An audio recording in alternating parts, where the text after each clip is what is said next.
Ya, Ya, buenas tardes, yo soy Josefa Quirós y hoy le hablaré sobre el síndrome de distrés respiratorio del recién nacido. El, ay, el síndrome de distrés respiratorio del recién nacido abarca un gran número de patologías que se manifiestan con clínica respiratoria, las cuales pueden tener un origen pulmonar o extrapulmonar. Es la causa más frecuente de morbilidad y mortalidad en neonatos prematuros y representa una de las mayores causas de ingreso a UCI neonatal en el mundo. Está caracterizado por taquipnea, por aleteo nasal, retracción torácica, quejidos, cianosis y estertores. Entre las causas se encuentran causas del parénquima pulmonar, donde está la taquipnea transitoria, la aspiración meconial, la neumonía perinatal, membrana hialina, hipertensión pulmonar persistente. Entre las malformaciones tenemos la hernia diafragmática, la atresia de esófago, el enfisema lobar congénito, entre otras. También hay causas de anomalía de la vía aérea superior, anomalías mecánicas como los escapes aéreos, el derrame pleural, causas cardiovasculares como cardiopatías congénitas, arritmias cardíacas, miocardiopatías, causas infecciosas, causas metabólicas, donde destaca la acidosis metabólica, la hipoglicemia, y causas hematológicas. También causas neurológicas. Para este seminario hablaré sobre la taquipnea transitoria del recién nacido, la bronconeumonía, el síndrome de aspiración de meconio, la hipertensión pulmonar persistente, enfermedad de membrana hialina y la hernia diafragmática congénita. Es importante saber la fisiología primero. La transición de la respiración fetal a la neonatal es un proceso complejo que comienza con la reabsorción del líquido que llena los pulmones del feto durante la gestación. En la vida intrauterina, el pulmón no está colapsado, sino que produce un líquido que incluso aporta sustancias como el surfactante al líquido amniótico, mientras el feto realiza movimientos respiratorios intermitentes para entrenar su musculatura. Al nacer, el trabajo de parto y las hormonas como el cortisol y las catecolaminas inician la eliminación de este líquido y este proceso se completa con las primeras respiraciones, las cuales deben ser lo suficientemente vigorosas para expandir los pulmones y establecer un volumen de aire residual. Una vez que el aire entra en los pulmones, se produce una caída drástica de la resistencia de los vasos sanguíneos pulmonares, vasodilatándose debido al aumento del oxígeno y del pH, lo que permite que la sangre circule masivamente hacia ellos para oxigenarse. Este aumento de oxígeno también provoca el cierre funcional del ducto arterioso, consolidando la transición de una circulación fetal a una neonatal. Sin embargo, este sistema es muy delicado, ya que existe una respuesta paradojal a la hipoxia. Por ejemplo, si a un adulto le falta oxígeno, este respira más rápido y más fuerte por mucho tiempo. En cambio, un recién nacido hiperventila unos segundos, pero luego se agota y deja de respirar. También los recién nacidos tienen un tórax que es blando. Su caja torácica es muy flexible. Si el pulmón está rígido, al intentar tomar aire, las costillas se hunden hacia adentro en lugar de expandir el pulmón, lo que puede causar un colapso de los alvéolos. El recién nacido también es casi exclusivamente un respirador nasal, y como sus vías aéreas son tan pequeñas, cualquier moco u obstrucción, por más pequeña que sea, aumenta muchísimo el esfuerzo necesario para respirar. Y todas estas características hacen más propensa a una hipertensión pulmonar, ya que los bebés tienen mucha musculatura en la arteria de sus pulmones y si sufre estrés o falta de oxígeno, estas arterias se cierran bruscamente y esto causa que la sangre no pueda entrar al pulmón y el cuerpo intenta volver a la circulación fetal, lo cual es muy grave ya que no tiene la placenta para obtener el oxígeno. Así que la primera patología de la que hablaré es de la taquipnea transitoria neonatal. Este es un cuadro clínico de dificultad respiratoria caracterizada fundamentalmente por una alteración transitoria de la adaptación respiratoria neonatal por retraso de la reabsorción del líquido pulmonar fetal. Se caracteriza por taquipnea y esta es habitualmente de curso corto, benigno y autolimitado. Fue descrita por primera vez en 1966 y también es conocida como pulmón húmedo. En cuanto a su epidemiología, se produce aproximadamente en 11 por 1000 nacidos vivos y da cuenta de un 30% de todos los síndromes de dificultades respiratorias. Entre los factores de riesgo tenemos una cesárea sin trabajo de parto por la ausencia de las catecolaminas, un parto pretérmino, madre diabética, asfixia perinatal y de sexo masculino.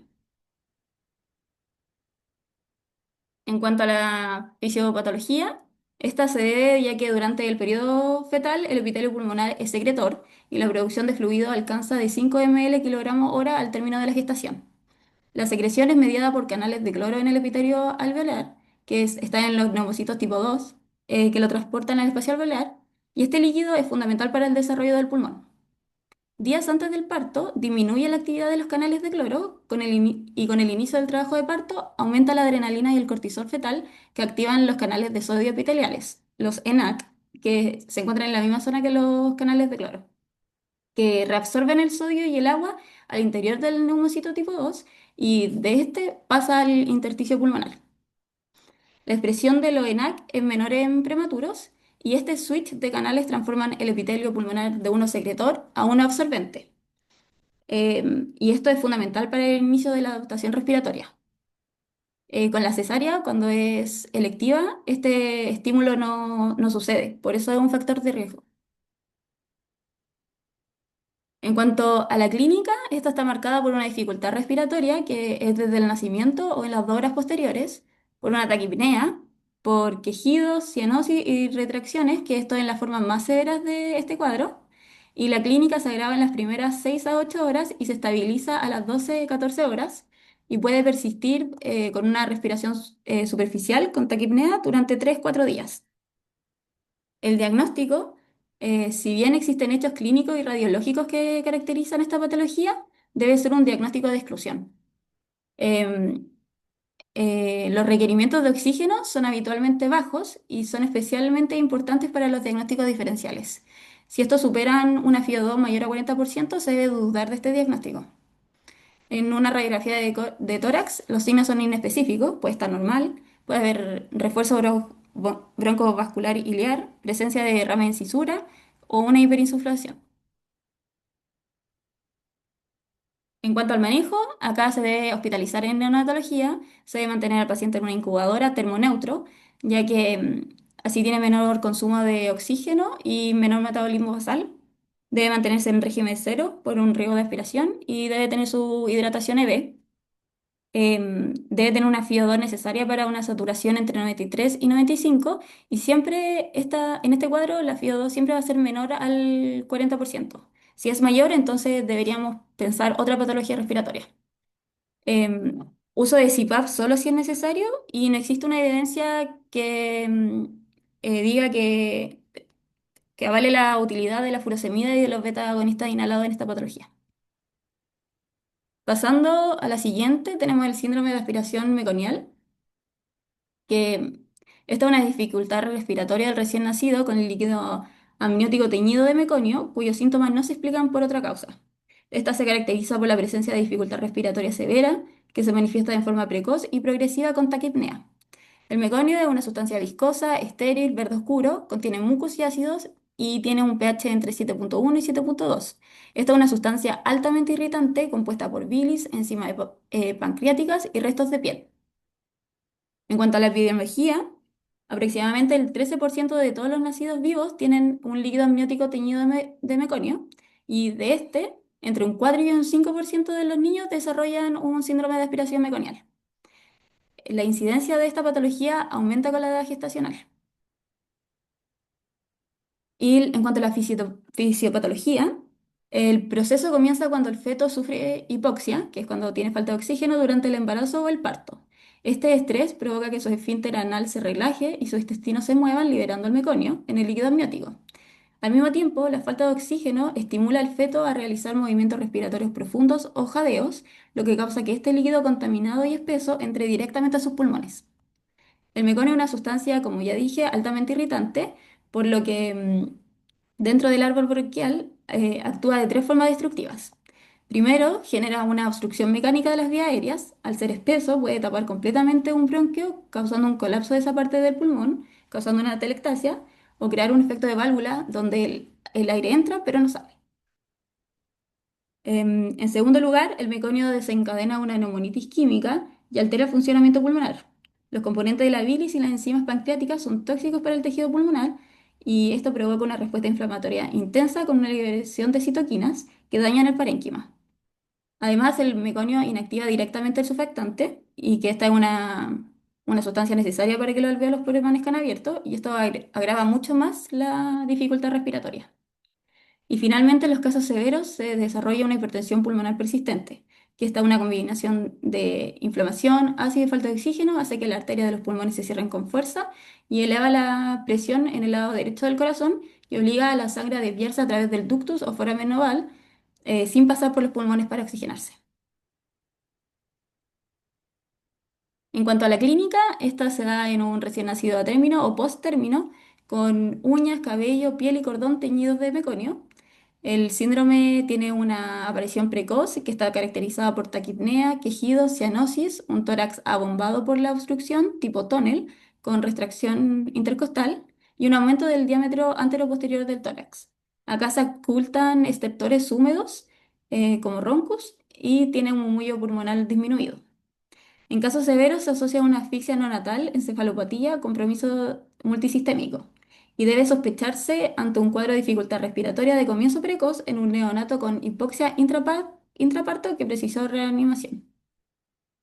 En cuanto a los exámenes, en cuanto a los exámenes de laboratorio, podemos ver una acidosis, una hipoxemia, que está mucho más acentuada en los casos de hipertensión pulmonar por shunt extrapulmonar, una PCR elevada y una desviación a la izquierda en recuento diferencial de los leucocitos.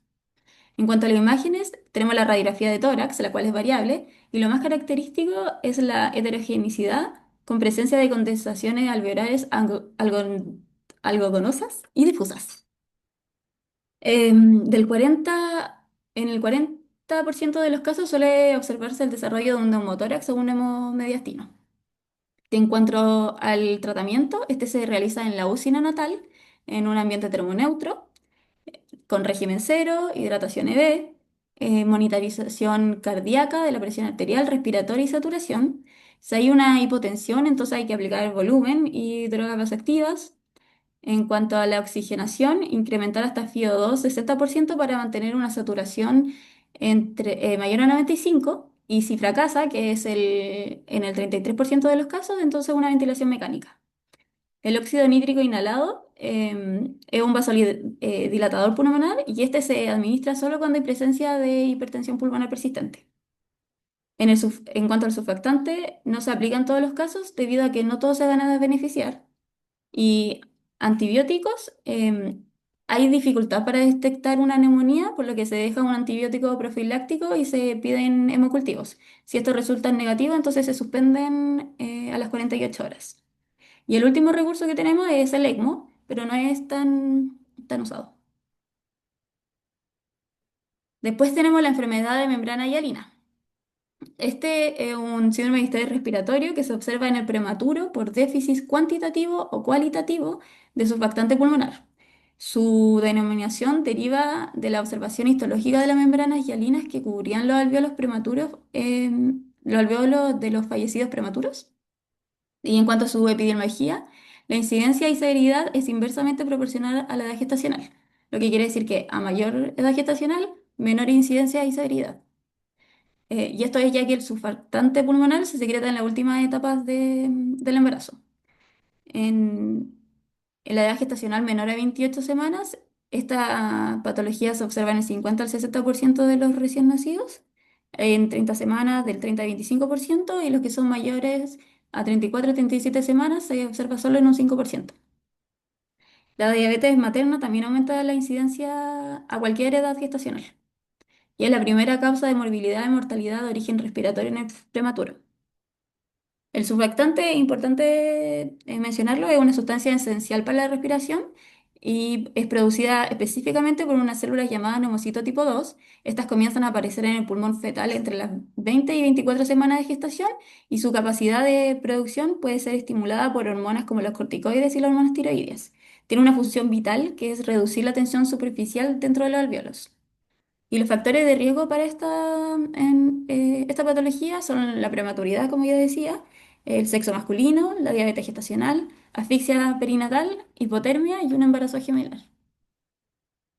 En cuanto a la fisiopatología, el surfactante es una sustancia esencial para la respiración, como había dicho, y es producida específicamente por las células neumocitos tipo 2. Químicamente, el surfactante está compuesto por fosfolípidos junto con grasas neutras, colesterol y proteínas, y esta mezcla es lo que le permite cumplir su función vital. Al nacer y comenzar a respirar, el surfactante se adhiere a la superficie interna de los alvéolos y desplaza las moléculas de agua. Esto evita que los alvéolos se colapsen al final de cada expiración, manteniendo la estabilidad y el volumen residual de los pulmones. Sin una cantidad adecuada de esta sustancia, los pulmones tienden al colapso constante, generando lo que se conoce como una atelectasia progresiva. Este colapso impide que el oxígeno pase a la sangre, creando un cortocircuito intrapulmonar donde la sangre circula por el pulmón pero no logra oxigenarse, lo que conduce a una hipoxemia, y es cada vez más grave. Estas deficiencias son la base de la enfermedad de membrana hialina, donde el pulmón se vuelve rígido y pierde su capacidad de mantenerse inflado. Por eso, por la disminución de la distensibilidad y de la capacidad residual funcional, y como consecuencia se produce una insuficiencia respiratoria global caracterizada por niveles bajos de oxígeno y acumulación de dióxido de carbono. Este cuadro se agrava por el agotamiento de los músculos respiratorios del bebé y finalmente la falta de oxígeno y la acidosis resultante provocan que la arteria del pulmón se contraigan, aumentando la resistencia vascular y empeorando drásticamente el estado general del recién nacido. En cuanto a la clínica, este es un síndrome de distrés respiratorio de aparición precoz y progresiva. No se estabiliza, el requerimiento de oxígeno es permanente y cada vez es mayor. En el primer día los requerimientos de oxígeno van en aumento. Acá el recién nacido puede tener retracción subcostal, intercostal y external por el aumento del trabajo respiratorio y la disminución del volumen pulmonar asociado a una pared torácica muy distensible. Se observa una respiración paradojal, un quejido expiratorio que aumenta en conjunto la gravedad de este cuadro y un murmullo pulmonar muy disminuido. El aumento del trabajo respiratorio puede llevar a la fatiga pulmonar y a la apnea. En cuanto a los exámenes, tenemos la radiografía de tórax, que es esencial en el diagnóstico, y la imagen radiológica es característica pero no patognomónica.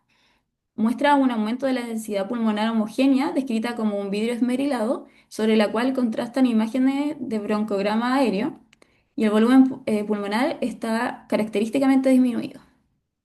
En los exámenes de laboratorio tenemos los gases en sangre que demuestran requerimientos de oxígeno que rápidamente necesitan una fracción inspirada de oxígeno sobre el 30 al 40% y dependiendo de la gravedad del caso puede haber acidosis respiratoria y o metabólica. El diagnóstico se hace con clínica y con la historia de los factores de riesgo y el tratamiento tiene dos tipos. Está el manejo prenatal y el manejo postnatal. En cuanto al manejo prenatal, lo principal es la prevención del parto prematuro y existen los corticoides antenatales, que estos están indicados en todo embarazo de entre 24 y 34 semanas de gestación que se considere en riesgo de parto prematuro dentro de los siguientes 7 días. Acá en la primera línea tenemos la betametasona, que son 12 miligramos intramusculares a la madre cada 24 horas por dos dosis. Como alternativa tenemos la dexametasona, y este tratamiento induce la producción de surfactante pulmonar y expresión de canales de sodio, reduciendo el riesgo de esta enfermedad y mortalidad perinatal. Además, reduce la incidencia de la hemorragia intracraniana y la enterocolitis necrotizante en los recién nacidos. Esta patología, la prevención del parto prematuro, es parte del GES. Y tenemos el manejo postnatal, que una vez que el bebé nace, el avance terapéutico más importante es el uso de surfactante exógeno, el cual compensa la falta de producción natural de los pulmones inmaduros y la administración precoz de esta sustancia, idealmente antes de las 2 horas de vida, ha transformado drásticamente el pronóstico de la enfermedad al mejorar la sobrevida y acortar el curso clínico. Una estrategia muy común es el método INSURE, que consiste en una secuencia rápida de intubación para la administración del surfactante, seguida de una extubación inmediata para pasar al bebé a un soporte respiratorio menos invasivo, que puede ser como el CPAP. En este se sigue un esquema que menor a las 27 semanas o menor a los 750 gramos, siempre se debe usar el surfactante, que acá un ejemplo es el Survanta 100 miligramos kilogramo dosis. Si el recién nacido eh, tiene más de 27 semanas y pesa entre 750 y 1500 gramos, entonces vemos la necesidad de FIO2. Si la necesidad es sobre el 40%, administramos surfactante y si la necesidad es bajo el 40%, entonces nos vamos con el CPAP. Y si es un prematuro mayor a 27 semanas, mayor a 1500 gramos, entonces el CPAP.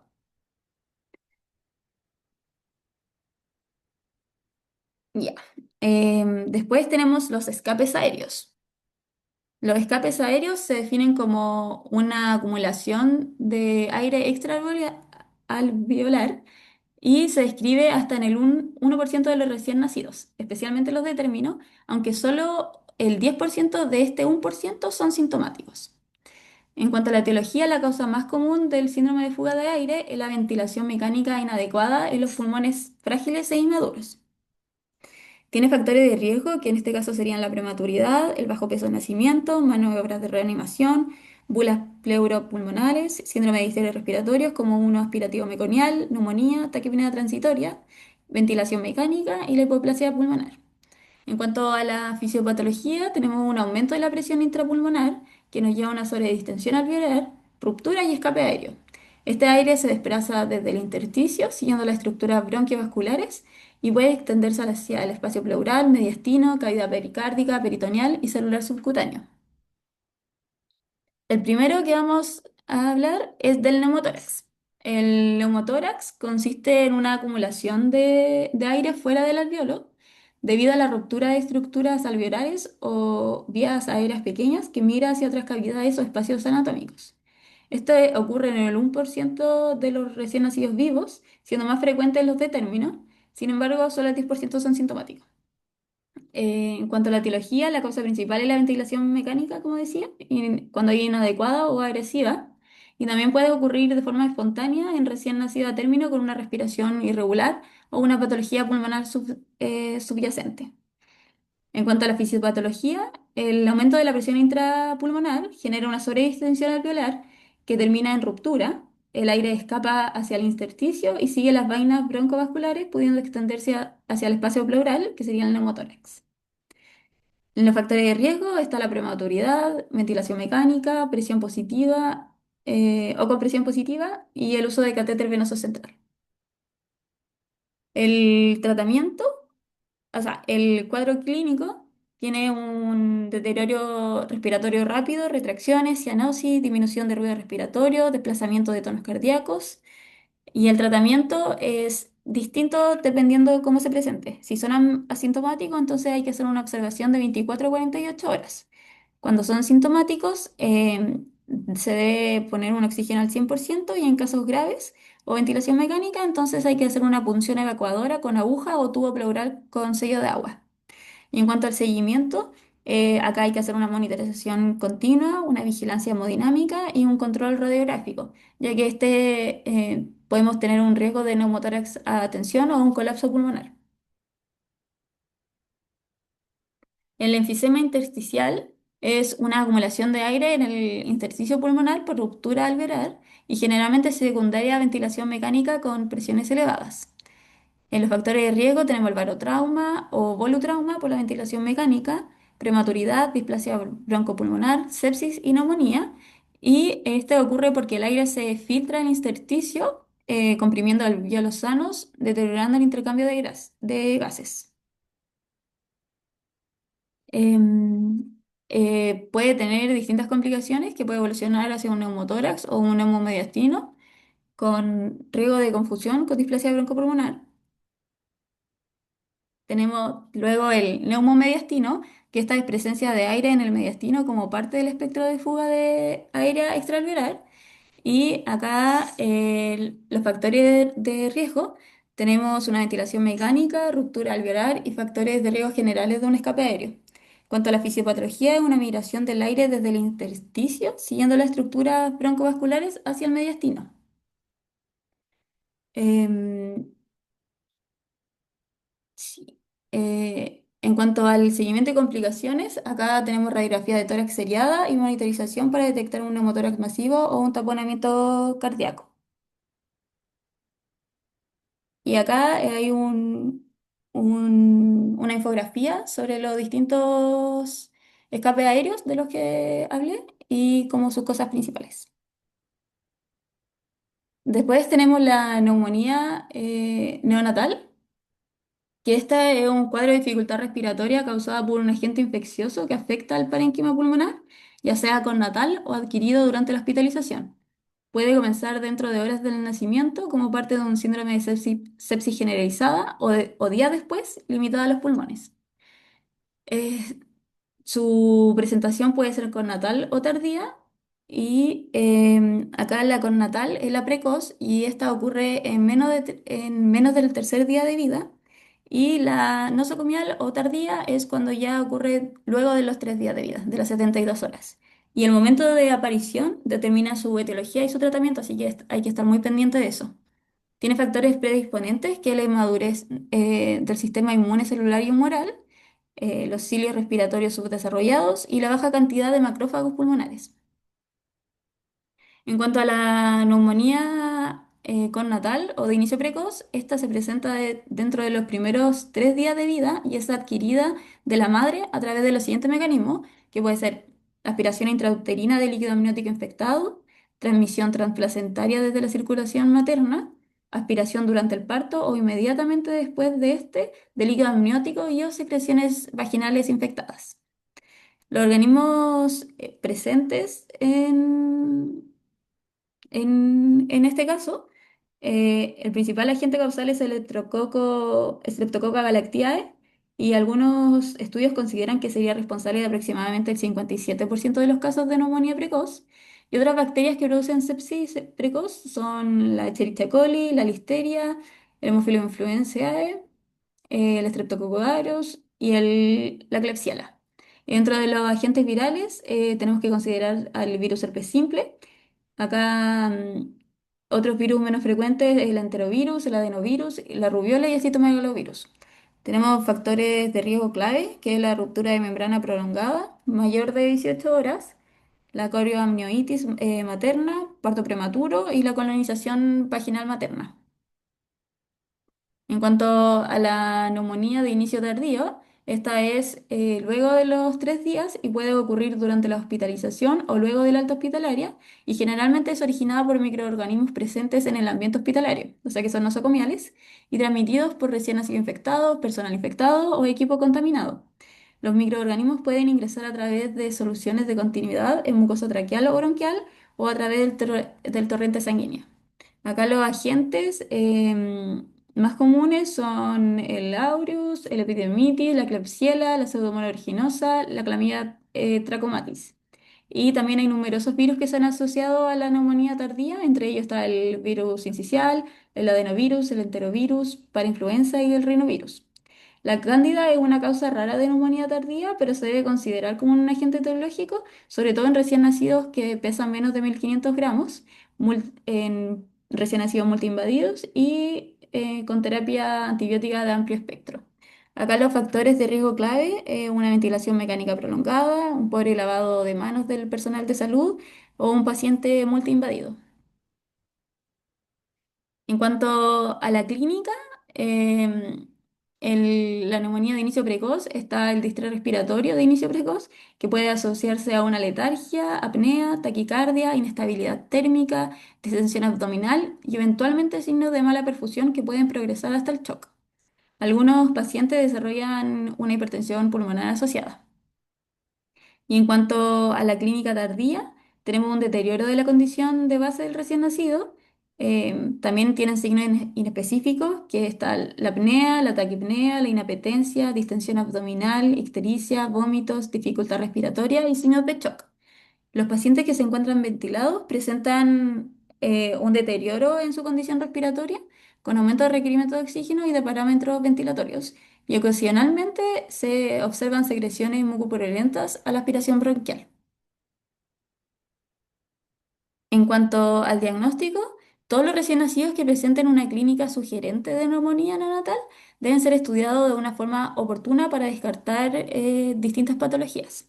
Hay que realizar un hemograma, hay que fijarse ahí de la leucocitosis o leucopenia, una PCR, pedir un rayo tórax AP y lateral para confirmar el diagnóstico, ver si hay focos de condensación con broncograma aéreo persistente, infiltrado irregular e intersticiales. Hay que solicitar cultivos, acá son hemocultivos y de líquido cefalorraquídeo, y cultivos de líquido pleural en caso de que haya un derrame. Y en cuanto a la sospecha viral, hay que hacer una PCR. En pacientes con ventilación mecánica hay que hacer un cultivo de secreción traqueal mediante aspiración. Y el manejo debe incluir estabilización con aporte hidroeléctrico según condición, peso y edad, monitorización hemodinámica estricta con vigilancia de shock, manejo con volumen, un tratamiento antibiótico y un manejo del distrés respiratorio según la severidad con oxigenoterapia, ventilación no invasiva o ventilación invasiva si es que sea necesario. En cuanto al tratamiento, la neumonía de inicio precoz se usa la ampicilina y gentamicina como terapia antibiótica empírica y luego se ajusta esta terapia según el resultado de urocultivos. La ampicilina es efectiva contra el SGB y otros estreptococos em, y en unidades con una alta proporción de bacilos gram negativos resistentes a gentamicina se debe ofrecer la amicacina como primera elección. En cuanto a la neumonía de inicio tardío, que es después de las 72 horas, depende de la prevalencia y la sensibilidad de los microorganismos presentes en la unidad neonatal. Y en recién nacidos de términos mayores a 72 horas, se prefiere como terapia de elección la cloxacilina más un aminoglucósido. Acá se debe iniciar vancomicina en unidades con alta prevalencia de estafilococo resistente a la vancomicina. En aquellos casos que se sospeche, o sea, en aquellos casos de una neumonía producida por bacterias productoras de Bactalactamasa de espectro extendido, las BLE, se debe utilizar meropenem. Y en pacientes en quienes se confirma una infección por Clamidia trachomatis, se debe utilizar la eritromicina.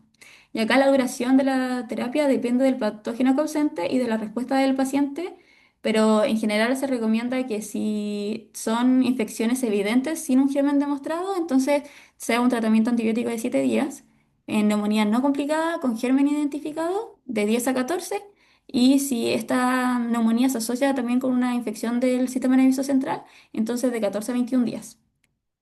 En el caso de que sea una neumonía de origen viral, si se sospecha de neumonía por VHS, se recomienda el uso de aciclovir a 60 miligramos kilogramo día en 3 dosis por 21 días.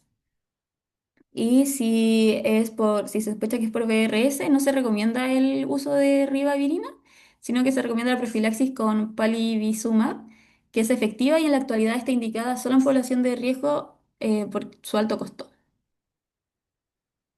Luego tenemos la hipertensión pulmonar persistente. Esta fue descrita por primera vez como una persistencia de la circulación fetal en 1969 y es un trastorno cianótico e hipóxico caracterizado por la falta de la caída de la resistencia vascular pulmonar y por la persistencia del shunt de derecha a izquierda de sangre a través del foramen oval o del ducto arterioso en el periodo postnatal.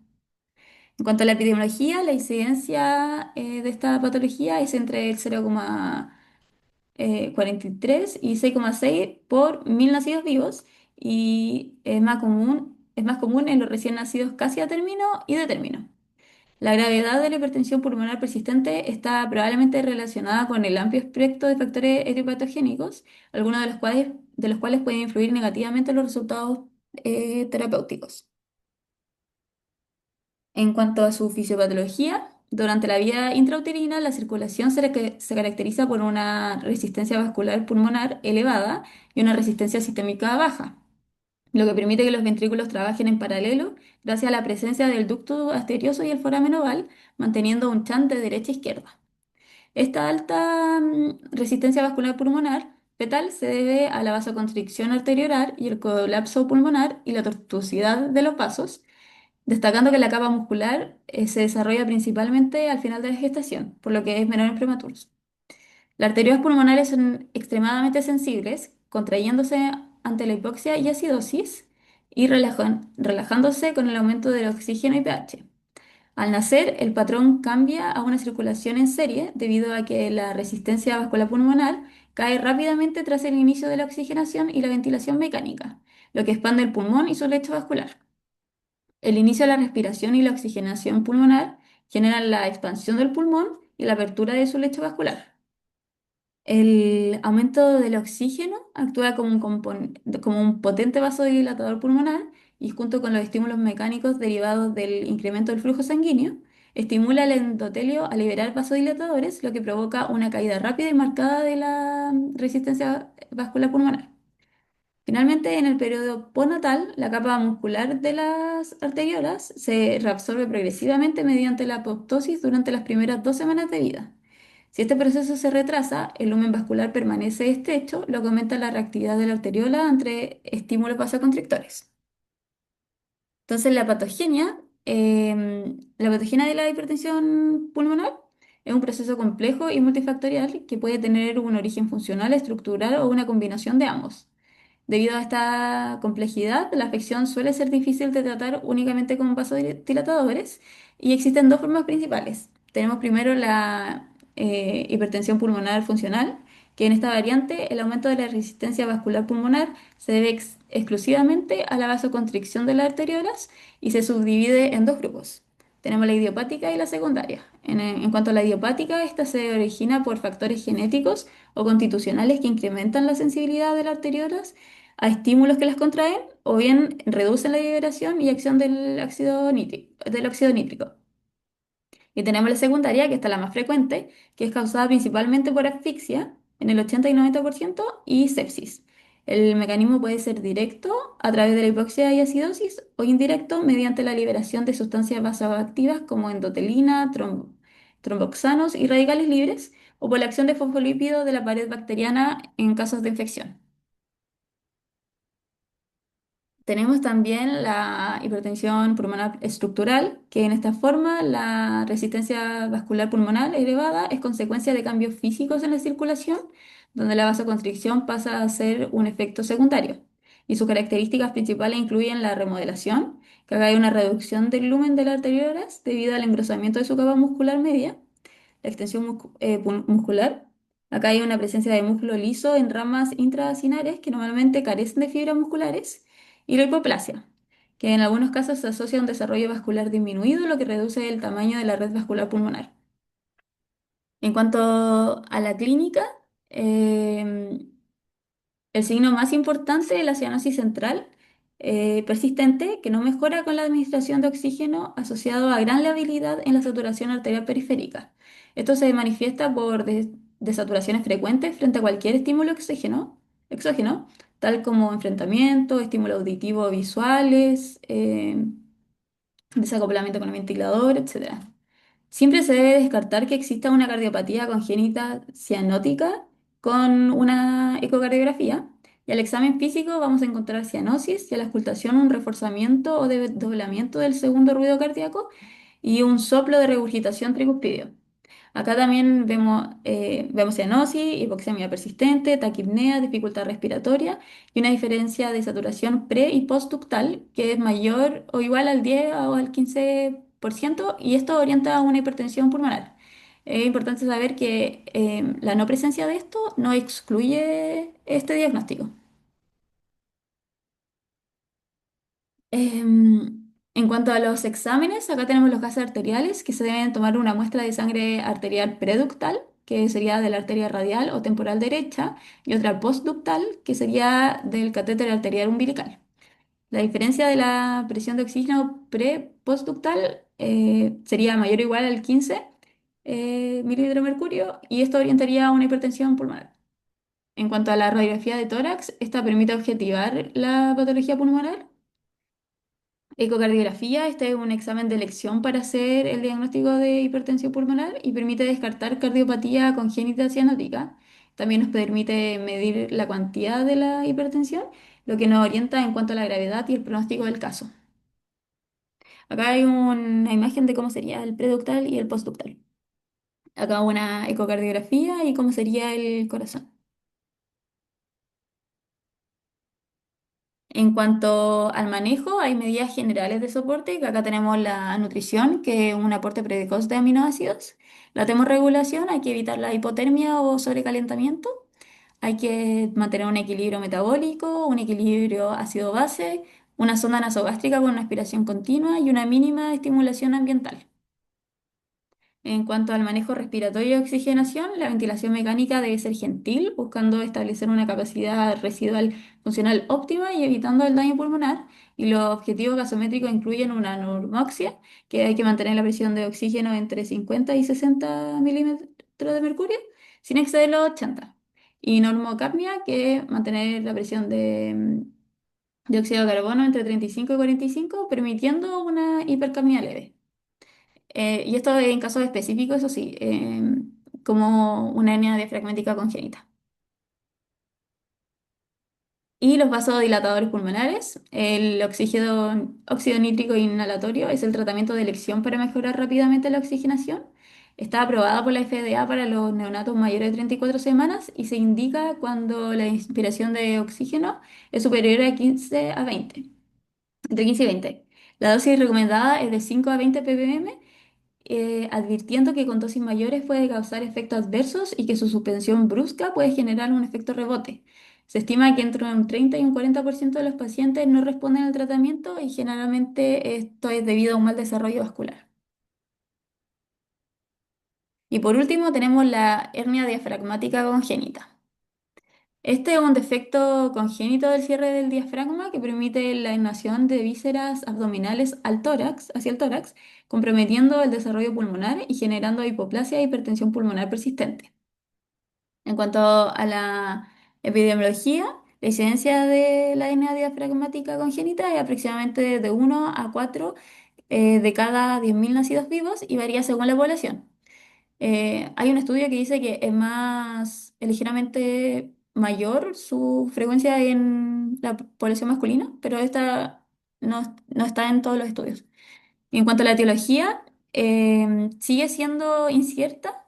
Puede ser por una anomalía aislada o estar asociada a anomalías en otros sistemas orgánicos. Y en este caso, las más frecuentes asociadas con una hernia diafragmática incluye la trisomía 18, la 13, la 21 y con menor frecuencia el síndrome de Turner. Acá se ven dos tipos de hernia, que son la Bochdalek y la Morgagni, donde la Bochdalek es la más frecuente y también se ve una dificultad respiratoria más severa al nacer. En cuanto a la fisiopatología, el tabique transverso y las membranas pleuroperitoneales son los componentes principales en el desarrollo del diafragma, que se completa en la 12ª semana de gestación.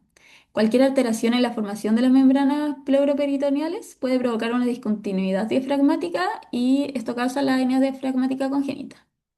La hernia asociada de las vísceras abdominales hacia la cavidad torácica puede interferir con el desarrollo normal pulmonar y constituye la base de los dos principales hallazgos patológicos observados en esta patología, que es la hipoplasia pulmonar y desarrollo vascular pulmonar anormal.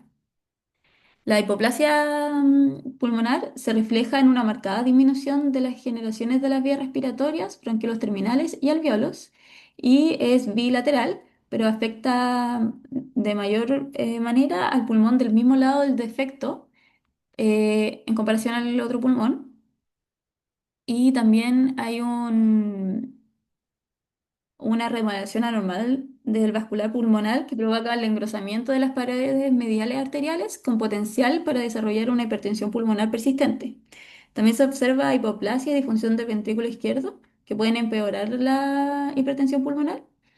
Y otra hipótesis sobre la aparición de esta hernia es que la hipoplasia pulmonar es el factor causal principal que provoca la hernia de vísceras abdominales en la cavidad torácica. En cuanto a la clínica, esta se manifiesta con distrés respiratorio grave desde el nacimiento, un abdomen excavado, tórax abombado, ruidos respiratorios disminuidos, cianosis y desplazamiento de ruidos cardíacos. Puede haber una hipoxemia refractaria y signos de shock. El diagnóstico se puede hacer de forma prenatal, que esto mediante la ecografía obstétrica, donde se observan las vísceras en el tórax y desplazamiento del corazón. Y postnatal, esto sería con una radiografía de tórax, donde hay presencia de asas intestinales en el hemitórax, mediastino desplazado y ausencia de burbuja gástrica abdominal.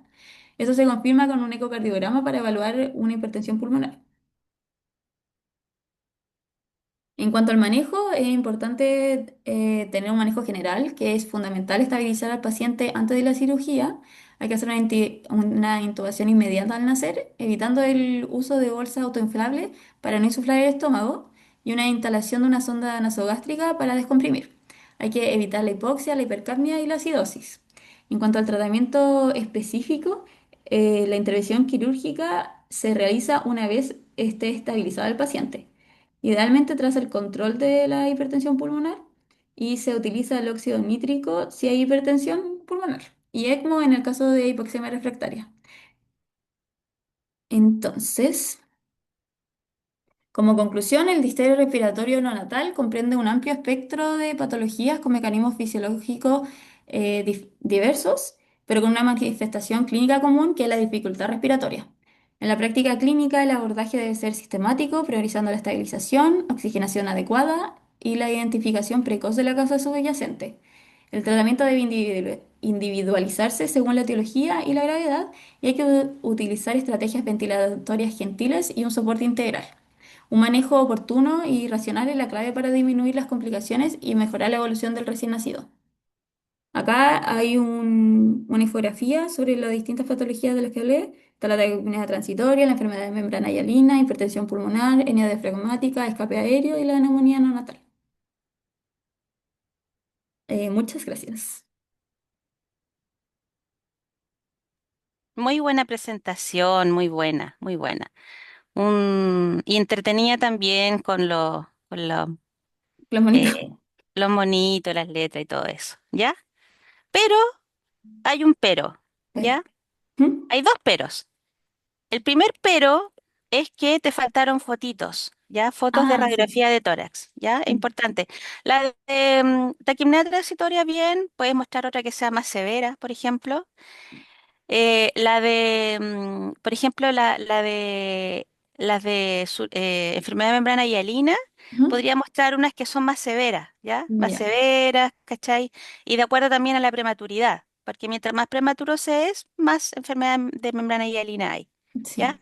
También te faltó fotos de neumotórax, ¿ya? De neumonias también, ¿ya? Sí. Porque el recién nacido no condensa como los grandes, ¿ya? Como el niño mayor. Faltaron fotos fundamentalmente de radiografía de tórax, y no es que te lo quiera decir porque yo soy mañosa ni nada por eso, porque es importante que las conozcan, Ya. ¿ya? Importante que las conozcan, porque si a ustedes les toca a un niño así, porque mi pega es eso, o sea, una de mis pegas, de mis competencias como tutora, ¿no es cierto?, general, aparte de la práctica clínica, ya es también que muestren radiografías en el seminario, ¿ya? Ya. Frontales y laterales, porque en todas estas patologías ya em, hay distintos grados, ¿ya? Y también de aspirativo meconial, ¿ya? O sea, te Mm. faltaron fotitos reales de radiografías, y que hay en un montón de partes, ¿ya? Sí. Ya, entonces faltaron fotos. A ver, algunos tips, ya algunos tips, y también algunas preguntas así como de pimponeo, ¿ya? Ya. La hipertensión, perdón, la taquipnea transitoria mostraste súper bien la fisiopatología, ¿ya? Se trata principalmente eh, son recién nacidos que nacen por cesárea electiva, ¿ya? Ujú. Yo diría, esto lo digo a título personal, ¿ya? Principalmente en niños que están en el sistema privado y que la madre, por deseo materno, ¿ya? Mm. Desea la cesárea. Son niños también cercanos a las 37 semanas, en que no ha habido un trabajo de parto, porque tú mostraste súper bien, ¿no es cierto?, ahí la fisiopat. Eso me gustó mucho de tu presentación, que mostraste harta fisiopatología, ¿ya? Y eso es muy bueno, porque la fisiopatología se olvida rápido, ¿ya? Entonces, si quieres, muestra esa fotito donde está los canales de, mm, eh, de cloro. de sodio epiteliales, ¿ya? Y de cloro también. Un poquito. Claro, entonces se supone que el recién nacido ya, cuando nace, ya, porque esto está mostrando, ¿no es cierto?, lo que sucede cuando hay trabajo de parto, ¿ya? Sí. Cuando hay trabajo de parto ocurre todo esto. En el intrafetal a la izquierda, ¿no es cierto?, están el líquido pulmonar fetal, que ahí muestra cómo se produce, ¿no es cierto? O sea, el alveolo está totalmente lleno de líquido pulmonar. Entonces, durante el trabajo de parto, por todo lo que tú mostraste, o sea, hormonas de contrarregulación, ¿ya? Fundamentalmente se va a producir este fenómeno de salida, ¿no es cierto?, de líquido pulmonar fetal, que después se absorbe por el capilar pulmonar y todo lo que mostraste, y al nacer el niño ya puede expandir los alvéolos, ya algunos no, la gran mayoría, un 10% más o menos queda sin poder expandirse todavía, y por eso que al principio guaguas sanas tú las ocultas y tienen unos ruidos por ahí como crepitantes, pero después al pasar los minutos, ¿ya? em, tú escuchas un pulmón totalmente limpio, ¿ya? ¿Qué pasa en una recién nacidos que son niños varones y cercanos al término? Promedio 37 semanas, ¿ya? En los mayores 38, 39 semanas, ¿puede presentarse también? También se puede presentar, pero es más cercano al término, ¿ya? 37 semanas, ¿ya? Cercanos al término. Y este fenómeno no ocurre. Entonces la guagua nace, ¿no es cierto? Y permanece con el líquido pulmonar fetal. Y va a ser en distintos grados, porque hay, por ejemplo, taquipneas transitorias neonatales bien transitorias, así como chiquititas, ¿ya? Ya, yo esas las manejo eh,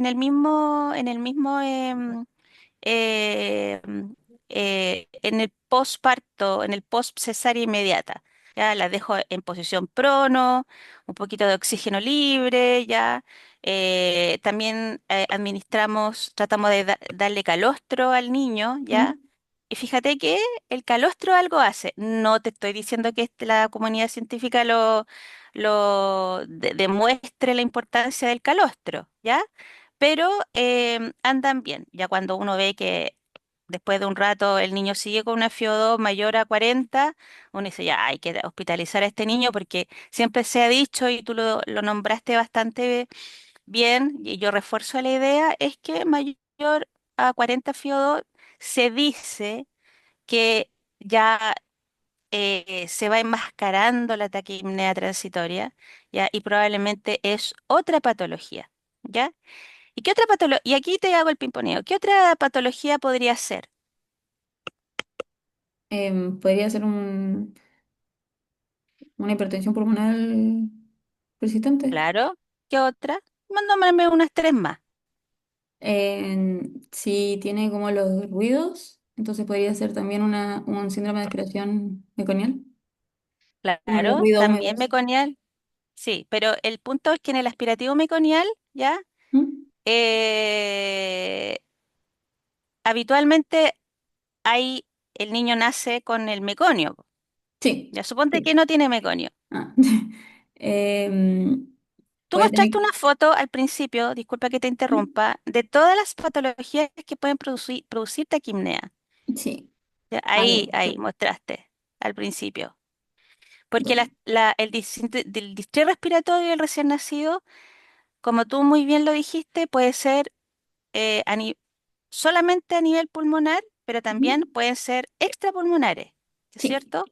Como las que mostraste ahí. La sepsis, ¿ya? Ujú, Eh, porque producen acidosis, entonces el niño respira más rápido, ya malformaciones, ya.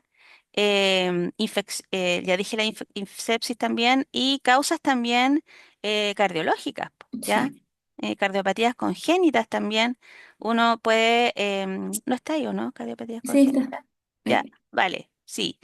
Entonces tú tienes derecho a pensar en todas esas cosas. Entonces tú dices, ya, ustedes dicen, ya, tengo un niño con estrés respiratorio, en general, ¿no es cierto? 37 semanas, por ejemplo, y el niño ya no requiere más FIO2, tú tienes todo el derecho a avanzar, que probablemente todo esto de los escenarios son. ¿Y cómo lo vas a despejar? Una radiografía de tórax, ¿no es cierto? Hospitalizar al niño, ¿ya? A veces puede durar hasta 5 días la taquipnea transitoria, así que ya transitoria tanto no es, ¿ya? Ujú. Entonces, estos niños se hospitalizan, tienen esta radiografía de tórax media típica, a veces se le administran antibióticos porque podría haber una neumonía también, ¿ya? Sí, Ya, eso es como lo esencial de la taquipnea transitoria. Es la más frecuente también, ¿ya? Es sí, la más frecuente. Pasemos entonces ahora al síndrome expirativo meconial, ¿ya? Hablaste de la fisiopatología, faltó sí radiografías de tórax, ¿ya? sí. Que mostraran, porque hay niños que aspiran, ¿no es cierto?, poco y hay niños que aspiran mucho. Sobre todo muestra radiografía, ¿no es cierto?, de intensas SAM le decimos nosotros, Ujú. síndrome expirativo meconial, ¿ya? En que realmente son radiografías impactantes, impactantes, ¿ya? El meconio, como tú muy bien mencionaste, es una sustancia viscosa, muy viscosa, y que el niño ahora se sabe bastante bien la fisiopatología, o sea, es un niño que está con sufrimiento fetal, ¿ya? Entonces, se, se produce una especie como de hilo, ¿ya? Y el niño expulsa meconio, ¿ya? Y lo mostraste ahí la fisiopato. Lo que más me gustó de tu presentación es la fisiopato, ¿ya? Ahí está. Liberación de meconio y lo aspira, ¿ya? Lo aspira de manera intrafetal, ¿ya? Entonces, y hay otra cosa que te faltó, que a mí, em, desde el punto de vista de preocupación, ya para ustedes, ya que no lo mostraste, Ujú. que es el manejo inicial, ¿ya? Ah, El ya. manejo inicial. Por Mm. ejemplo, El Mr. Sopa, como de la succión. el Mr. Sopa, justamente. Pero te voy a decir otras cosas. Suponte que viene la matrona y te dice, ¿sabe qué, doctora? Estamos con problemas. Hay un niño que está llegó una niña una mamá con trabajo de parto, ya todo iba bien. El monitoreo salió poco tranquilizador, rompió membrana y hay meconio. ¿Qué harías tú en ese caso?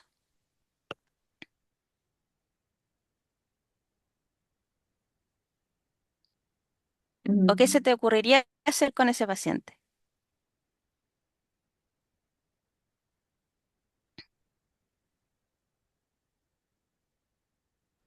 Como preparar para ingresar a... O sea, como preparar todo ya para una reanimación neonatal. Ya, preparar todo bien, por una reanimación neonatal. Bien. ¿Qué más? Suponte que estáis en este hospital Ujú. porque ustedes pasan ¿cómo se llama? Pasan en No. ginecología por la zona de parto, ¿cierto? Sí, Sí, hacen turno ahí. ¿Tú ya pasaste por ahí o no? no. Ya, pero cuando pases, te ¿Mm? va a tocar turno ahí. Entonces ya, está la matrona, ¿no es cierto? Con esto, ¿no es cierto? Y llaman al ginecólogo que está de turno, ¿ya? ¿Mm? Y el ginecólogo debería decidir algo.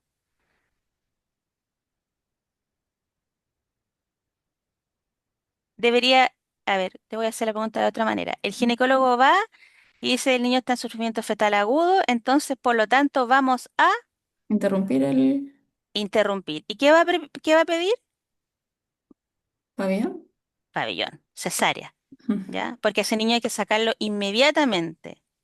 Entonces, si el niño nace por cesárea con ¿Mm? aspirativo meconial, ya tú sabes, ¿no es cierto? Que viene el líquido te avisaron, ¿no es cierto? Sí, Y ya, o nace por parto, porque ya la mamá llegó ya en, ¿cómo se llama? Encefálica, por decirlo de alguna manera, ¿ya?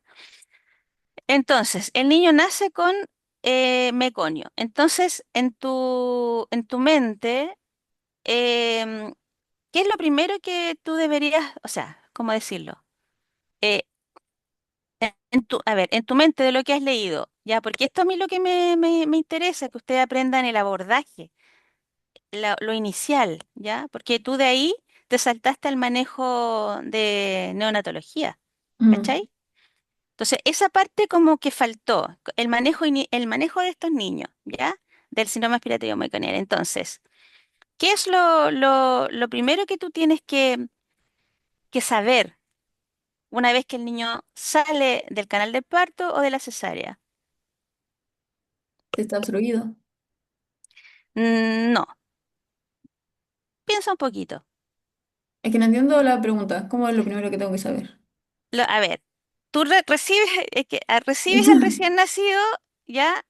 Y en el fondo tienes que saber lo que dice en la reanimación neonatal, ¿no es cierto? ¿Mm? Ya. Lo primero, si respira y llora y toda esa ¿Mm? cosa, ¿ya? Entonces, en el caso del síndrome expirativo meconial, ¿ya? Que es, que es símil, ¿no es cierto?, a la reanimación neonatal, ¿Mm? lo primero que hay que saber, ¿ya? Es si el niño nace vigoroso, o sea, normal, llora, y el ¿Ya? niño que está deprimido, ¿ya? ¿Ok? Ya. ¿Mm? Deprimido. El niño que está, porque es súper importante, porque tú a lo mejor, si eres general de zona, bla, bla, bla, te vas a encontrar con pediatras antiguos que tal vez no se están actualizando, ¿ya? Entonces, lo que hay se hace hoy día. Yo le mandé a todo esto por WhatsApp le mandé el libro de reanimación neonatal, ya que el otro día le mostró su compañera, ya que ahí está en inglés, sí. Entonces, el niño si sale vigoroso, ¿ya? No hacen nada. Ese niño déjelo tranquilo, ¿ya? Déjelo que respire tranquilo, ¿ya? Lo limpian, si el niño está llorando, ¿no es cierto? Lo limpian para ver lo mismo que cualquier niño que nace sano. A lo más se recomienda, ¿ya? Con una perita, suavemente, sacar el meconio que esté en la boca del niño, si es que tiene, ¿ok? ¿Por qué? Porque antes todos estos niños se intubaban, ¿ya? Incluso una vez que salía la cabeza de la guagua, tanto por cesárea o por parto normal, inmediatamente se aspiraban con un aspirador, no con ni siquiera con pera, aspirador. Entonces, los estudios después demostraron que esta cuestión era peor, ¿ya? Porque el niño lo único que quería, el niño que nace vigoroso, lo único que quería aspirar, entonces se producían aspiraciones de meconio provocadas por la persona que hacía la aspiración, ¿ya? ¿Ya? La aspiración con máquina, con equipo, ¿ya? O sea, era iatrogénica, ¿vale? ¿Mm? ¿Sí? Ya. Y ahora tienes que, el niño, ¿no es cierto?, sale no vigoroso, sin esfuerzo respiratorio. ¿Cómo manejarías a ese niño? Ahí vería lo de la succión. O sea, Lo- si no, en ese niño, hoy día lo que se dice, ¿no es ujú, cierto?, es los pasos iniciales de la reanimación, ¿ya? primero, Posicionar al niño, sí, ¿no es cierto?, hacer una como breve estimularlo. aspiración, claro, no, claro, estimularlo. ¿Mm? ¿Ya? Y hacer los pasos iniciales de la reanimación. ¿Está por aquí la persona que hizo el de reanimación? ¿Aló? Sí, Doc, aquí estoy. Ya, entonces, ¿cuáles serían los pasos iniciales de la reanimación? Que ahí tendríamos que ir ¿cómo se llama? Con el calor, la posición de la vía aérea, secar, estimular. Y en este caso donde habría como obstrucción por meconio, se aspiraría, que no es de rutina, pero en el Claro, caso que usted dice sería. claro. Le estoy preguntando a la persona que hizo la reanimación porque es mucho más interesante que hablen más personas, ¿ya? ¿Mm? Entonces, este niño se hace la posición, ¿no es cierto? Y todos los pasos de la reanimación, ¿ya? A lo más aspirar suavemente, ¿ya? Y colocar los pasos y colocar la ventilación a presión positiva, ¿ya? Eso es lo primero, ¿ya? Que tienen que hacer ustedes, ¿ok? No olvidar el Mr. Sopa y todo eso. Y si el niño no responde, seguir los pasos de la reanimación, ¿vale?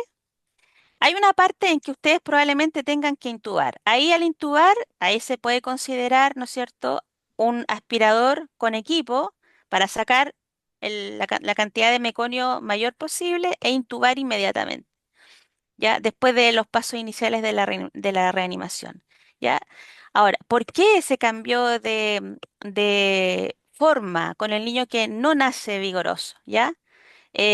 O el niño que sale así como un trapito, o sea, muy deprimido, decíamos nosotros, ¿no es cierto? Porque antes ya lo que se hacía era intubar inmediatamente al niño, incluso con un adaptador, ya que tú intubabas, ya, y venía y aspiraba meconio, ya, que se puede hacer cuando ya tú vas como en el segundo paso y ya no responde a la reanimación, no responde y tienes que conceder la vía aérea, se puede colocar un adaptador que va aspirando el meconio inmediatamente para evitar que siga aspirando meconio, ¿ya?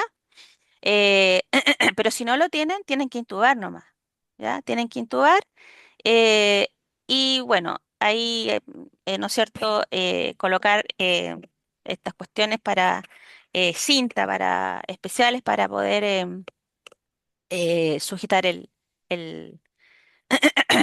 ¿cómo se llama? El tubo, ¿ya? Entonces, lo primero es la ventilación a presión positiva, porque lo que se vio que si estos niños se intuban inmediatamente, ¿ya? Los niños con aspirativo meconial, los estudios demostraron que esos niños en globo se morían más, ¿ya? ¿Por qué? Porque no todo el mundo tiene la expertise, ¿ya? Para poder aspirar, o sea, intubar a estos niños, ¿ya? Este tipo de pacientes. Porque el meconio es complejo, porque estos niños, el meconio también es resbaladizo. Entonces demostraron que las personas que son inexpertas, ¿ya? Inexpertas que nacen en todas partes del mundo, médicos generales, ¿no es cierto? De ellos tenían que saber que tenían que intubar. Ahora no, ¿ya? Ventilación, ¿no es cierto? A presión positiva con un neopaf, ¿ya? Para evitar más distrés respiratorio y para evitar iatrogenia, ¿ya? Porque además con estos niños lo que pasa es que cuando ustedes quieren intubar, ¿ya? Y no les sale la intubación, lo más probable es que se vayan al esófago, ¿ya? ¿Ok? Entonces en estos niños ventilación a presión positiva, ¿ya? Eso cambió hace como 3 años aproximadamente, ¿vale? Eso es lo que a mí me importa, ¿ya? Y ahí, bueno, lo tomarán una radiografía de tórax rápido, lo estabilizan y lo trasladan, ¿ya? Porque todo lo demás que tú dijiste, que está súper bien también, ¿ya? Es de manejo de neo, ¿ya? Este cuadro puede ser leve a muy severo, provocando también hipertensión pulmonar persistente, ¿ya? El uso del surfactante está muy cuestionado, ¿ya? Se ha visto que en realidad no es tan bueno como se pensaba, sino que el óxido nítrico inhalatorio y eventualmente pueden llegar a la NEO, perdón, al ECMO. A veces también estos niños, como uno se pregunta, bueno, ¿por qué está haciendo sufrimiento fetal, intrafetal? ¿Ya? Y una de las causas podría ser infecciosa. Por esa razón, estos niños también a veces, muchas veces se les deja antibiótico, como tú mencionaste, ¿ya? Eso, ¿ya? Mm, Pasos iniciales de la reanimación. Y eso es así como uf, un alivio, porque en realidad antes se decía, no, que había que intubar al niño, toda la cosa. La enfermedad de membrana hialina. Aquí, ¿no es cierto? También fotitos, ¿ya? ujú, Va a ser proporción, es típico. Ah, y lo otro que, perdón, me voy a ir para atrás. Lo otro que importante es que el síndrome expirativo meconial es más frecuente en los niños de post-término, ¿ya? Es más sí, frecuente. No quiere decir que los otros no, pero el mayor a 40 semanas, ¿ya? mm, Enfermedad de membrana hialina, súper bien, ¿ya? ujú, Mostraste la fisiopatología. Lo que tú mostraste también fue la fisiopatología, que es la historia natural de la hialina, ¿ya? ujú, Que a todo esto, que si ustedes buscan enfermedad de membrana hialina en UpToDate, no le va a aparecer, ¿ah? Le va a aparecer síndrome respiratorio del prematuro, ¿ya? sí, Entonces, tú mostraste la historia natural. Eso ha cambiado, ¿ya? Yo cuando estudié medicina, ¿no es cierto? Nosotros veíamos la historia natural, era terrible, ¿ya? Porque los papás ya mandaban, los papás que podían, mandaban a comprar surfactante a Estados Unidos, que llegaba como a la semana o a los 15 días y ahí ya era tarde. Ahora, por suerte, tenemos hace mucho tiempo el surfactante pulmonar, ¿ya? Entonces, la historia natural de la patología ha cambiado mucho. Ya cuando yo fui, yo trabajé 6 años en la unidad de neonatología del Hospital de Talca. Ahí estos niños se intubaban, ahora no. Se ponen la gran mayoría en CPAP, ¿ya? En CPAP, ¿ya? Y andan bastante bien. Bueno, eso también, si tú lo tienes que observar, ¿no es cierto? Y Ujú. ver qué niños van a requerir hospitalización. O sea, perdón, ventilación mecánica de alta frecuencia o de convencional, ¿ya? Que lo importante es que pues, tienen un prematuro, tienen que prepararse para la prematurez, ¿vale? Eh, y hacer un alcance sobre los corticoides, ¿ya? Los corticoides, ¿ya? Salió como en el año 2000 más o menos, una revisión de Cochrane en que demostraron, ¿ya? La importancia de los corticoides, ¿ya? Los corticoides, ¿no es cierto? Hay un antes y un después, ¿ya? Entonces, demostraron que esto disminuía, ¿no es cierto? Eh, la aparición de membrana hialina, ¿ya? Disminuye y hay bastante porque lo que hace el corticoide es permitir que los neumocitos tipo 1, ¿no? Maduren y produzcan surfactante. Entonces, antes de ese estudio no había em, este manejo de la embarazada. ¿Ya? Entonces disminuyó la incidencia y las membranas hialinas que hoy día aparecen son menos. Están apareciendo obviamente membranas hialinas en niños mucho más pequeños, 23 semanas, 22 semanas, en las otras también, pero no tanto como antes, ¿ya? Y Mm. también demostró un outcome que quedó como secundario, es que disminuye la incidencia de hemorragia intraventricular. ¿Qué me ibas a decir? No, nada, estaba como diciendo sí. Ya, eso. Em, Claramente un prematuro lo tienen que trasladar, ¿ya? Sobre el neumotórax, ¿no es cierto? No me voy a referir mucho. Em, Solo decir que si es muy intenso hay que aspirarlo, ¿no es cierto? Hacerle una punción, ¿ya? Rápidamente. La neumonía neonatal, ¿no es cierto? Puede estar metida en todos estos cuadros. En todos los cuadros puede haber una neumonía neonatal. Siempre dejamos antibióticos en estos cuadros, ¿ya?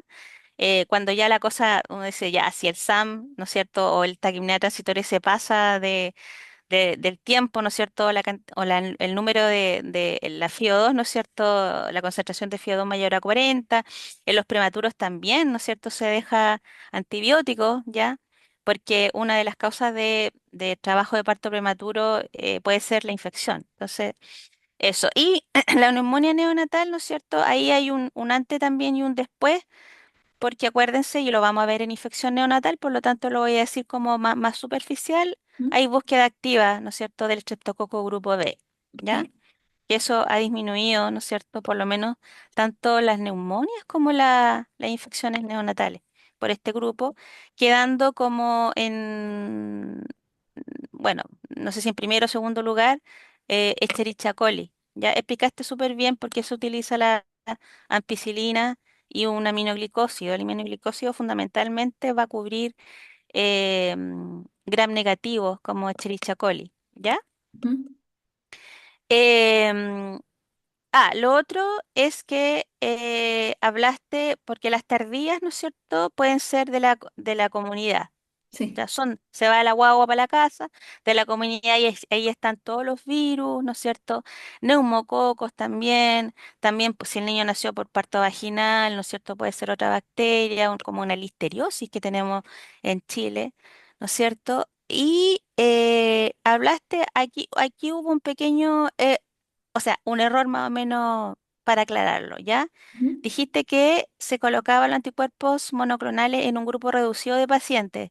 Hoy día se está colocando a toda la guagüita, Ah, ¿ya? ya. La Nirsenilimab. ya que su duración es de aproximadamente 6 meses, ya que yo lo dije cuando se habló de bronquiolitis, ya, pero lo recalco ahora, ¿vale? Ujú. Y que protege a los niños durante 6 meses, ¿ya? Por lo tanto, en el periodo de BRS, ¿ya? Estos niños prácticamente no se enferman, ¿ya? Y también eso marca un antes y un después. Único país en Latinoamérica que lo hace, ¿vale? Ya. ¿Ya? Respecto a la hipertensión pulmonar, cualquier patología la puede provocar, ¿ya? Así que hay que estar atentos, es muy peligroso, ¿ya? Si ustedes sospechan de hipertensión pulmonar, por favor, ese niño lo tienen que trasladar, ¿ya? De ahí contesto la pregunta. Mostraste sobre la hipertensión pulmonar la saturación. Muéstrala, por favor.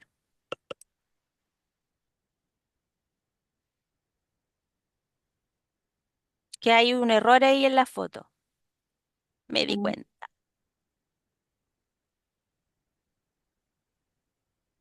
Tú lo dijiste bien, pero en la foto hay un error. ¿En cuál? Donde hay una guagüita con la preductal y la postductal. Ah, ya, sí. Nirsenimabe, sí, así se llama. Esa es la marca. Hay varias marcas de... Ahí está. La preductal, que es la arteria radial derecha, pero Ujú. la guagua está en la izquierda, po, Ah, sí, pero... ¿ya? Es a la derecha, Sí. ¿ya? Y la postductal puede ser en cualquiera de las patitas, ¿ya? Bueno, ahí está la arteria umbilical, ¿ya? Pero está mala no, no se vayan a confundir, ¿ya? Esta rayita no sé si la hiciste tú o No. fue, está malo, porque esa no, la preductal es en la derecha, po, pero ahí está mala pues, la raya. Nada más, no se vayan a confundir con eso. Hernia Sí. diafragmática congénita, ¿ya? Ujú. Cuadro, y aquí me voy a detener un poquito más y te voy a hacer algunas preguntas. Cuadro gravísimo, ¿ya? Yo a nadie le deseo ni mi a peor enemigo que le nazca una guagua con hernia diafragmática congénita, ¿ya? Y que nunca hubo un diagnóstico. Por eso es importante la importancia de hacer ecografía en todas las guaguas, ¿ya? Y buenas ecografías, porque una hernia diafragmática congénita debe nacer en un hospital, ¿ya? Que tenga todos los elementos, o sea, donde haya una neo avanzada y donde haya un lugar donde puedan operar esta guagua, ¿ya? Pero te pueden nacer niños con hernia diafragmática congénita. Entonces, y aquí me voy a detener unos 5 minutos. Pregunta, te nace un niño con dificultades respiratorias y tú dices, ah, este niño puede tener una hernia diafragmática congénita, ¿ya? Ujú. La más frecuente es a la izquierda, ¿ya? Ahí muestra la fotito. ¿Cuál es esa? Ahí está. La más frecuente es Mm. la de la izquierda, ¿no es cierto? Mm. Que es la de Bodalich, ¿ya? Esa es la más frecuente, ¿ya?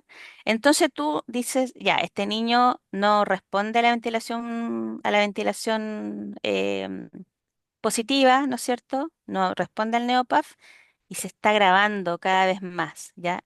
Entonces tú ves al niño y dices, estoy muy probablemente presente estoy enfrentándome a una hernia diafragmática congénita. Clínicamente, ¿cómo tú podrías sospecharla? Em, Tiene como desplazamiento de los ruidos cardíacos porque, Ya, muy bien. sí, porque estaba ocupando espacio las vísceras abdominales en el tórax. Ya, bien, Mm. bien. ¿Qué más? Tiene el abdomen excavado, como es menos Justamente. voluptuoso que uno normal porque tiene Claro. menos... Una guagua normal empieza a respirar y se le empieza a notar su guatita al tiro. Estas Sí. guaguas no. Tienen el abdomen excavado. ¿Ya? ¿Por qué? Porque las vísceras han ascendido. ¿Ya? ¿Ok? Bien. Y a nivel pulmonar, ¿qué pueden tener también? Bien, dijiste que el corazón puede estar desplazado a la derecha, ¿cierto? Mm.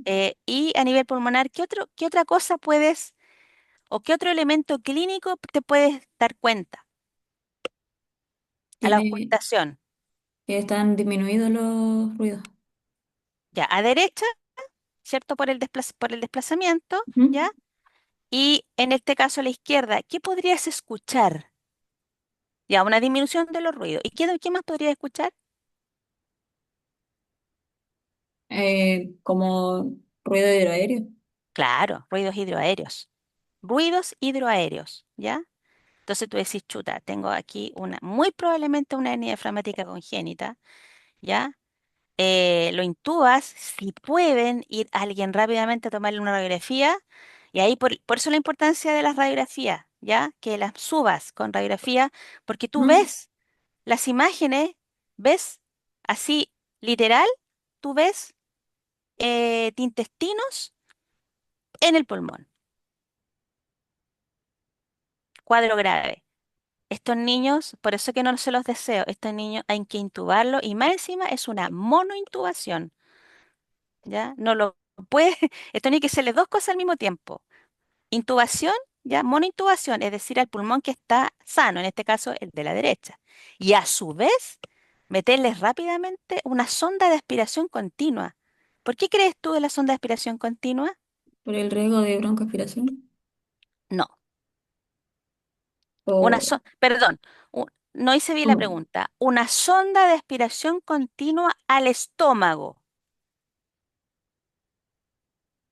Para que no se infle con aire por la monointubación. Justamente porque el niño va a llorar. Mm. Entonces, muy bien, se va a meter aire, ¿no es cierto? A los intestinos y más van a subir los intestinos. Y te puedes encontrar como está la foto ahí con hígado, con vaso. Es una patología gravísima. La verdad es que ojalá nunca les toque, de verdad. Pero cuando les toque tienen que estar preparados. Tienen que estar preparados porque les puede tocar. Entonces, este niño, monointubación, ¿ya? Y aspiración al mismo tiempo, ¿ya? Aspiración continua, ¿ya? Más o menos agresiva, ¿ya? Entonces, tienen que, que ver eso, ¿ya? Estudiarlo bien y cuando tengan si son EDF y se les presenta una, nunca se les va a olvidar, nunca, ¿ya? Nunca se les va a olvidar y trasladarlo estabilizado, ¿ya? Em, y voy a dar dos bonus. Uno es que la hernia diafragmática congénita es un cuadro grave y la historia no cambia si tú operas al niño necesariamente, ¿ya? Porque está asociado a la hipoplasia pulmonar, que no se desarrolló. Mm. ¿Ya? Entonces vamos a depender fundamentalmente de el comportamiento de pulmonar derecho, ¿ya? Y aquí entra una especialidad de la medicina que se llama la medicina fetal. Ya en otros países, aquí todavía no, ya lo que hacen con estos niños es colocan un balón en la tráquea del niño, como una pelota. ¿Ya? ¿Ya? Es medicina fetal, ¿ya? O sea, lo hacen en el útero, el niño está intraútero, ¿ya? Se Mm. meten. Yo tengo una conocida Ujú. que la guagua tenía una hernia diafragmática congénita y se fue a Inglaterra y allá le colocaron el balón, ¿ya? Este balón se coloca, ¿ya? No mayor a las 20 semanas de gestación. Ojalá, es como, no recuerdo exactamente, pero se coloca este balón, ¿ya? Pero tiene un límite de edad gestacional, me parece que son 20 semanas. Se coloca este balón y eso ha demostrado que permite el desarrollo del pulmón izquierdo en este caso, ¿ya? Lamentablemente, esta colega se fue a una edad gestacional más avanzada. Igual le colocaron el balón al bebé, ya nació, pero falleció a los pocos días de vida, ¿ya? Oh. Eso tiene que ver con la medicina intrafetal. Entonces, a estudiar esto, sube fotos, Sí, sube el manejo inicial, ya ya. eso sale todo en el libro de reanimación neonatal actualizado, que yo se los mandé, pero está en inglés, ¿Ya? ¿ya? Y porque eso es lo que ustedes van a tener que enfrentarse, porque el manejo neonatal no, a menos que ustedes quieran ser pediatra y después ser neonatólogo, ¿ya? Lo otro que hacen allá en las neo es importante que lo sepan, por supuesto, pero a mí, ¿ya? Lo que tengo que transmitirle a ustedes es el manejo inicial. Y por ahí había una pregunta que era, ¿se les pone a todos los recién nacidos, solo los que nacen entre mayo a noviembre? Se les pone a todos los recién nacidos que nacen en el hospital, ¿ya? Y esto empieza en marzo, ¿ya? Empieza la campaña, ¿ok? Y los niños que nacieron después de octubre, que es cuando termina la campaña, ¿ya? Se les coloca cuando empieza la campaña, en los niños menores de 6 meses. ¿Se entiende? ¿Mm? Porque el Felipe preguntó eso. Felipe, ¿ya? Sí, Doc, es que le preguntaba porque en la Neo ahora actualmente no se las ponen, entonces por eso... Porque, Porque la campaña terminó, pero cuando empiece mm, la campaña en marzo, a todas esas guaguitas se las van empiezan... a colocar, sí. Ah, ya. Y An- a los que nacen ahora se las ponen después en CESFAM. En en el... el CESFAM, sí, en el Ah, ya. Nicenimab, sí. La idea es que todos los niños menores de 6 meses, cuando venga el BRS, que empieza a aparecer por ahí por abril, mayo, ¿no es cierto? No ataque a estos niños, ¿ya? No ataque a estos niños. ¿Ya? Ujú. Ya, Muy gracias, bien. Doc. Vamos a ver si hoy día hacemos el seminario. Bueno, me cuentan las delegadas, ¿ya? ¿Vale?